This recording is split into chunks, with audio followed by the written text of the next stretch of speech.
drugs, you're going to have taxes on medical devices. So no matter how you look at this, healthcare costs, both for individuals and for the country as a whole, are going to increase. Another nightmare that has many Americans worried is whether you will be able to keep your current health care plan. I know a lot of Americans who are satisfied with their health care right now are wondering what reform would mean for them. So let me be clear. If you like your doctor or health care provider, you can keep them. If you like your health care plan, you can keep that too. But that may not be a promise the president can keep. Representative Charles Bustani gave the Republican response to the president's health care speech to Congress in September. He's also a cardiovascular surgeon with over 20 years of experience. It's a nice campaign promise to say if you like what you have, you can keep it. But the facts of the matter are, if you look at the bills working their way through the House and Senate, that's not the case. In fact, we have a number of studies that show millions of people could be pushed off of private insurance into a government option based on the numbers with the House bill. And in the Senate bill, what happens is it raises taxes on families and small businesses significantly, number one. Secondly, it's also going to raise the cost of premiums for everybody significantly. And that could make insurance more out of reach. A third nightmare scenario that could become a reality, debilitating cuts to Medicare. The only thing this plan would eliminate is the hundreds of billions of dollars in waste and fraud, as well as unwarranted subsidies in Medicare that go to insurance companies.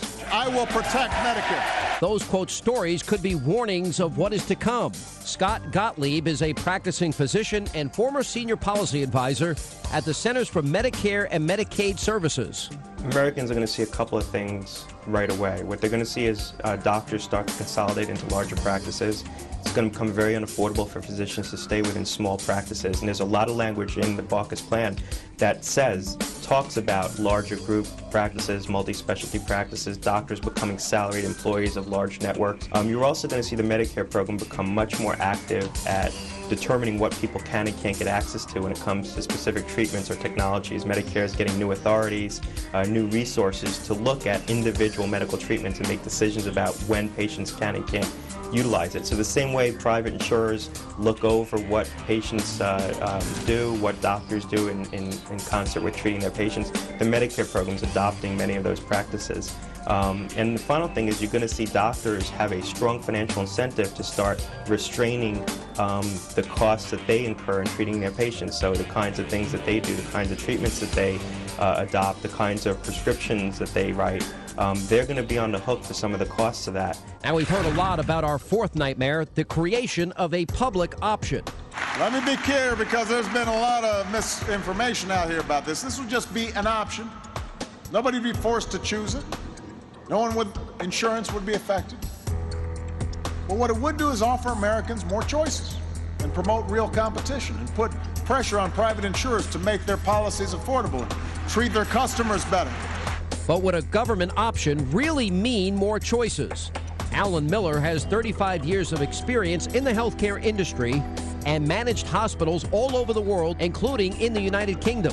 You wind up with a situation where the insurance companies go away, and you really have one situation, one company, the government, socialized medicine, providing the health care and negotiating with doctors and hospitals. And that's a system the UK has, which we find very deficient. It's the same situation that they have in Canada, same system, and that's also deficient. Ultimately what happens is it's very costly. And finally, what about the quality of care that you and your family will receive? For all the chatter and the yelling and the shouting and the noise, what you need to know is this.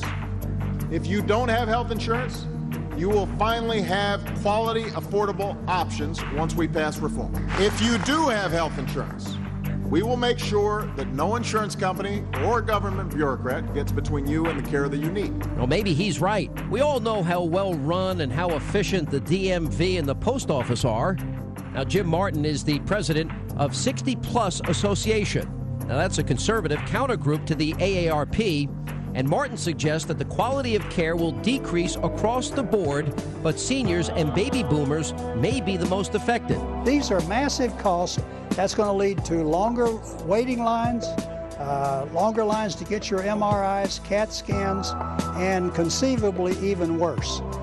There's going to be a real doctor shortage. Someone's estimated there'll be a 400,000 doctor shortage in the next few years once this program is implemented.